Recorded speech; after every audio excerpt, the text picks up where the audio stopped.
Teman-teman, tahukah kamu, untuk memahami situasi ketenagakerjaan, kita harus memahami terlebih dahulu konsep angkatan kerja, bekerja, dan pengangguran.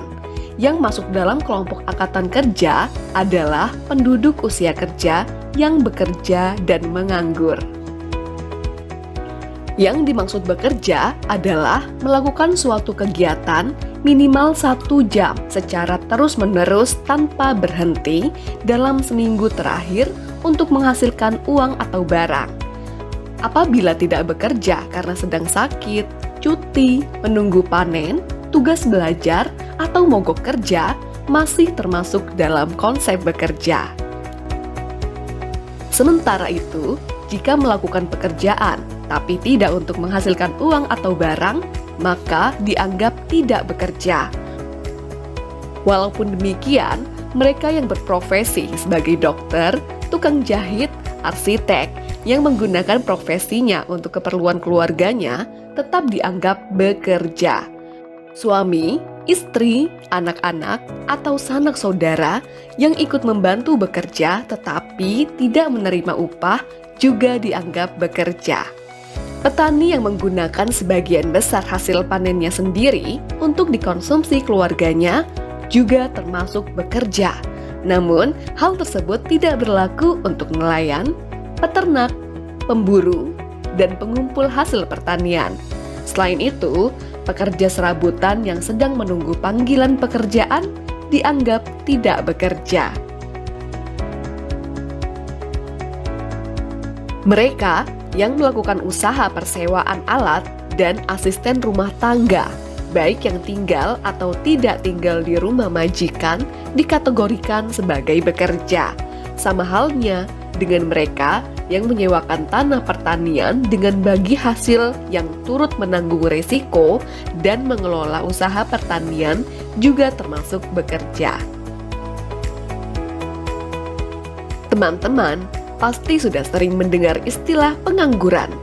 Dalam konsep ketenagakerjaan, yang dimaksud dengan penganggur bukan hanya mereka yang tidak bekerja dan sedang mencari pekerjaan, melainkan termasuk juga mereka yang sedang mempersiapkan usaha dan sudah diterima bekerja atau memiliki usaha tapi belum mulai bekerja.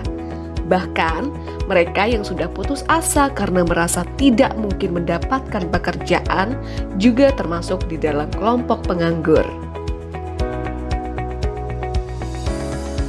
Jika angkatan kerja terdiri dari penduduk usia kerja yang bekerja dan menganggur, maka yang termasuk kelompok bukan angkatan kerja adalah mereka yang selama seminggu terakhir sedang bersekolah, mengurus rumah tangga, dan melakukan kegiatan aktif lainnya.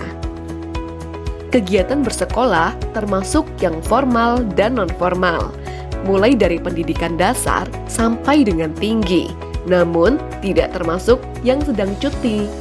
Kegiatan mengurus rumah tangga yang dimaksud adalah tidak mendapatkan upah gaji. Kegiatan lainnya adalah yang bersifat aktif, bukan sekedar tidur-tiduran atau malas-malasan.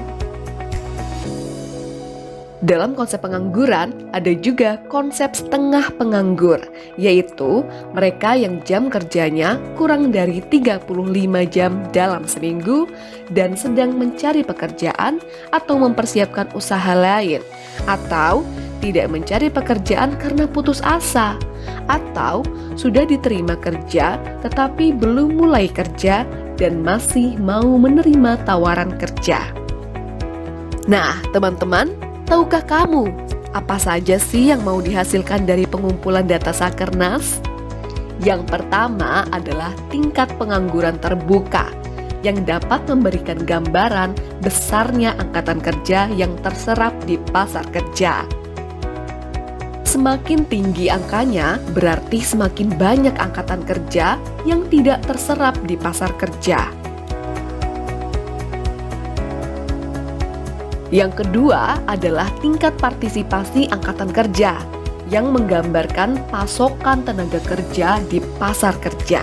Semakin tinggi angkanya, berarti semakin besar pasokan tenaga kerja untuk menghasilkan barang dan jasa dalam suatu perekonomian.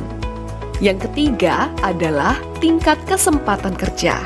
Semakin tinggi angkanya, maka semakin tinggi kesempatan kerjanya. Nah, yang keempat adalah tingkat setengah penganggur yang menjadi acuan pemerintah untuk meningkatkan produktivitas pekerja. Semakin tinggi tingkat setengah penganggurannya, berarti pemanfaatan tenaga kerja masih belum optimal dan masih banyak pekerjaan yang tidak layak yang tersedia di pasar kerja.